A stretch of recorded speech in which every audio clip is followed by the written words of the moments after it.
Het aankomende jaar hebben we uw 74ste keer. Dat moet een echt extra groot feest worden, maar dit is uw 74ste keer. Het is altijd de eerste van de grote concoursen in Friesland. Is dat extra speciaal, hè?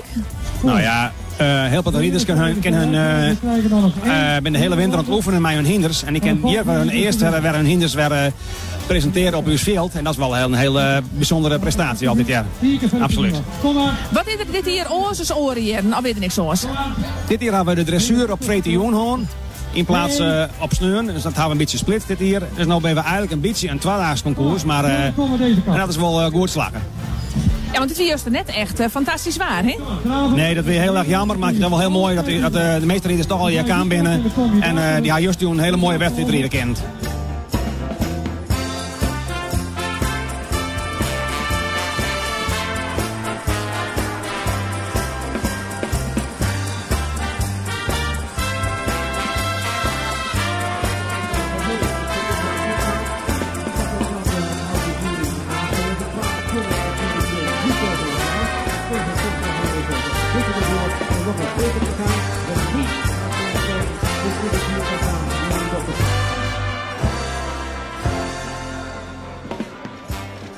Wij als bestuur maken ons best wel zorgen. Dat we toch van ja, hoe komt het al hier? Ik heb het wel van me kunnen krijgen. Wij hebben vrij entree op het Tallispark.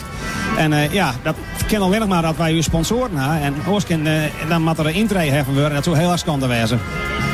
Jongen, de sponsoren wil ik ook nog even een heel belangrijke categorie meeskiën op het concours. Eventjes onder daglicht helien. De vrijwilligers. Hoeveel binder? Wij hebben 20 hele enthousiaste vrijwilligers die al weken met ons bezig zijn om alles op te bouwen. En we ben ik heel veel dank verschuldigd aan onze gemeente. Want de meeste van de gemeente Dongeradeel hebben ontzettend mij geholpen om alles op te bouwen de dagen.